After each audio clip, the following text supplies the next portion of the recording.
నమస్తే అండి.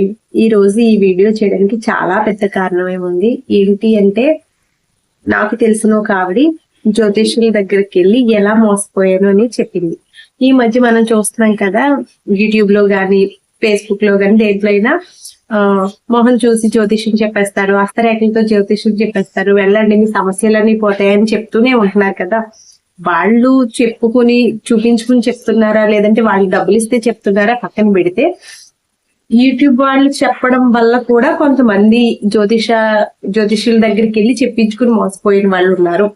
దయచేసి మీరు జ్యోతిష్యం చెప్పించుకోండి, స్క్రీన్ మీద నెంబర్ ఇస్తాను, ఇలాంటివి మానేయండి ప్లీజ్. ఎందుకంటే మిమ్మల్ని కేవలం మీరు చెప్పారని వెళ్ళే వాళ్ళు కూడా ఉంటారు. సమస్యలు ఎవరికి ఉండవండి. అలా అని ప్రతి జ్యోతిష్యుల దగ్గరికి వెళ్ళి మోసపోతున్నారు ఎందుకని మీకు తెలియట్లేదా? మనం సమస్యలు అందరికీ ఉంటాయి. సమస్య ఉన్న వాళ్ళు మాత్రమే జ్యోతిష్యుల దగ్గరికి వెళ్తారు కాబట్టి వాళ్ళు మోసం చేస్తారు. ఇంతకీ ఈ అమ్మాయి ఎలా మోసపోయిందో చెప్తాను వినండి. తినకున్న ప్రాబ్లం తో జ్యోతిష్యుల దగ్గరికి వెళ్ళింది. వెళ్తే అతను చెప్పాడంట, ఏమని, మంచి నూనెతో 11 రోజులు ఇంట్లో దీపం పెట్టమని. ఆయన చెప్పినట్టు ఈవిడి చేయడం మొదలు పెట్టింది. పెడితే ఫస్ట్ రోజు, రెండో రోజు బాగానే ఉంది. మూడో రోజు నుంచి ఈవిడికి ఆయాసంగా ఉండడం, గొంతు దగ్గర పట్టేసినట్టు ఉండడం అలా జరిగింది. ఇలా జరుగుతుంది ఏంటి అని చాలా ఆలోచించిన జ్యోతిషాయని చెప్పాడు, మంచిగా జరుగుతుంది అన్నాడు కదా, 11 రోజులు పూర్తి చేసేద్దామని బాగున్నా బాగోకపోయినా బలవంతంగా పూర్తి చేయడం మొదలు పెట్టింది. అయితే ఈ అమ్మాయి లాస్ట్ వచ్చేసరికి, అమ్మాయి కాదు పెద్ద ఆవిడే, ఏమైందంటే ఆవిడికి ఆయాసం, ఇంట్లో అస్సలు బాగోకపోవడం, ఇల్లంతా కరిదూపం పట్టేసి, నెక్స్ట్ ఆయాసం వచ్చేసి ఆ ఇంట్లో గాలి పీల్చుకున్న అందరికి కూడా నీరసాలు వచ్చేసాయట. ఇలా అయ్యింది ఏంటి అనేసి ఆలోచించుకుని మళ్ళీ జ్యోతిషాయ దగ్గరికి వెళ్తే, నువ్వు సరిగా చేయలేదేమో అందుకే నీకు ప్రాబ్లం వచ్చిందేమో, నేను చెప్పినట్టు చేసింటే కనుక నీకు అన్ని ప్రాబ్లమ్స్ తీరిపోయినట్టు తిరగబడి మాట్లాడేటుంటాడు.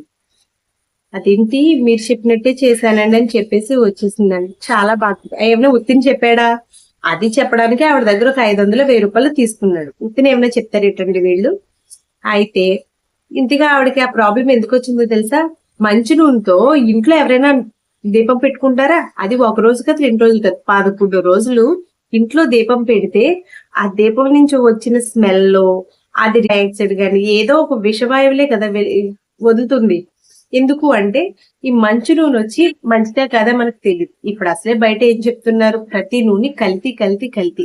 అయినా ఇంట్లో ఆవు నెయ్యితో దీపం పెట్టుకోమని చెప్పేవాళ్ళు ఉంటారు కానీ మంచు నూనెతో దీపం పెట్టుకోమని చెప్పేవాళ్ళు ఉంటారా? అసలు ఎక్కడున్నారండి? ఇంకాని ఒక మనిషి మీ జాతకం ఎలా చెప్పగలుగుతున్నాడు? ఒకవేళ చెప్తున్నాడు అంటే అతనే బాగుండుంటే గనక, మంచి పొజిషన్ లో ఉంటే జాతకం చెప్పుకుని బ్రతకాల్సిన అవసరం ఆయనకి ఎందుకు ఉంటది? డబ్బు సంపాదించడం మాత్రమే తెలుసు వాళ్ళకి. డబ్బు సంపాదించుకోవడం కోసమే జాతకాలు చెప్తారు, చెప్తారు, లేదా జ్యోతిష్యం చెప్తారు. నేను ఇంత సీరియస్ గా ఎందుకు చెప్తున్నానంటే, కాలం ఇంత డెవలప్ అయ్యాక కూడా మీ సందు చివర ఎవరు చెప్తున్నారండి జ్యోతిష్యం చెప్తున్నారు, లేదా చెప్తున్నారు.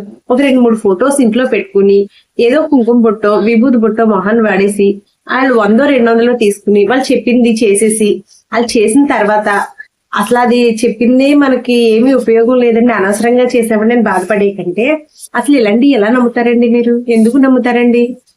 మీ జాతకం, మీకు తెలియని జాతకం, మీ కష్టాలు వేరే వాడు చెప్పి నూనె దీపం పెట్టండి, లేకపోతే కొబ్బరికాయ కొట్టండి, గుమ్మడికాయ కొట్టండి అంటే ఇవన్నీ ఎంత ఈజీగా పోతే కనుక ఇన్ని కష్టాలు ఎందుకు పడతారండి ప్రజలు, జనాలు? ఎందుకు కష్టాలన్నీ ఎందుకు ఉంటాయి? ఆలోచిస్తారా అసలు మీరు? ఏదైనా నీరసం వస్తే ఎవరో పైన పెట్టేశాడు, లేకపోతే ఎవడో ఏదో చేయించేశాడు అలా కంటే మీరు మంచి ఫుడ్ తింటున్నారా? అసలు మీకు నీరసం ఎందుకు వచ్చింది? ఇది కదా ఆలోచించాలి. ఒంట్లో బాగోలేదంటే, ఇప్పటికీ నాకు తెలిసిన చాలా మంది నేను చూస్తున్నానండి, ఒంట్లో బాగోలేదు, నీరసం వచ్చిందో జ్వరం వచ్చింది ఏదో వచ్చింది అంటే మంచి డాక్టర్ దగ్గరకు హాస్పిటల్కు వెళ్ళడం మానేసి అద్భుతాలు దెయ్యాలు లేదు అంటే ఈ తాయెత్తులు కట్టించుకోవడానికి ఇటు పరిగెడతారు. వాడేమో పొరపాటున నిజమేనండి, మీకు ఏదో ఉంది, లేకపోతే మీరు అత్తొక్కొచ్చారు, లేదా మీకు ఇది ఎవడో ఏదో చేశాడు అని చెప్తారు. చెప్తే వాడికి 1000-2000 సమర్పించుకుని ఆడిచ్చింది తెచ్చుకుని వచ్చి బాధపడతారు. అయినా తగ్గలేదనుకోండి మళ్ళీ హాస్పిటల్ పరిగెడతారు. ఇవన్నీ ఎందుకండి? ముందే హాస్పిటల్కి వెళ్ళాలి కదా. ఈ అమ్మాయి హిందువుల దేవతల్ని అవమానిస్తుంది అని మాత్రం అనకండి. ఎందుకంటే నేను పక్కా హిందువుని. అందుకే చెప్తున్నాను. హిందువు అయినంత మాత్రాన చెప్పిన సోదంతా నమ్మేసి ఆళ్ళ వెనకాలే పడిపోవాలనేమీ లేదండి. హిందువులైతే మనకు మనసుకు మనకు తెలుస్తుంది. చక్కగా గుడికెళ్ళండి. ప్రశాంతంగా ఒక గంట, అరగంట కూర్చోండి.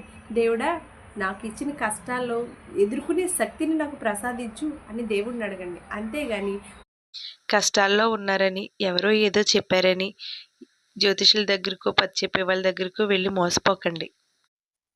ఇంత సీరియస్‌గా చెప్పడానికి కారణం ఆవిడ పడ్డ బాధ. ఇది అర్థం చేసుకోండి. జ్యోతిష్కుల దగ్గరికి వెళ్ళి, వాళ్ళు చెప్పిన పనులన్నీ చేసి, డబ్బులు తగలేసుకుని, ఆరోగ్యాన్ని తగలేసుకుని, తర్వాత బాధపడే కంటే, వెళ్ళే ముందు ఒక్కసారి ఆలోచించండి. మనం వెళ్ళే ప్లేస్ కరెక్టేనా? మనం చెయ్యాలనుకుంటున్న పని కరెక్టేనా? ఈడు దొంగ స్వామీజీయా? మంచి స్వామీజీయా? అని ఒక్కసారి ఆలోచించుకుని అప్పుడెళ్ళండి. చెప్పే జ్యోతిష్యం నిజంగా జ్యోతిష్యం చెప్పించుకుంటే కష్టాలు పోతాయి అంటే గనక ఎవ్వరికీ కష్టాలుండవండి. ఎందుకంటే ప్రతి ఒక్కరు అక్కడికే ఎళ్లి ఆళ్ళ కష్టాలన్నిటిని పోగొట్టేసుకుంటారు కదా! హ్మ్.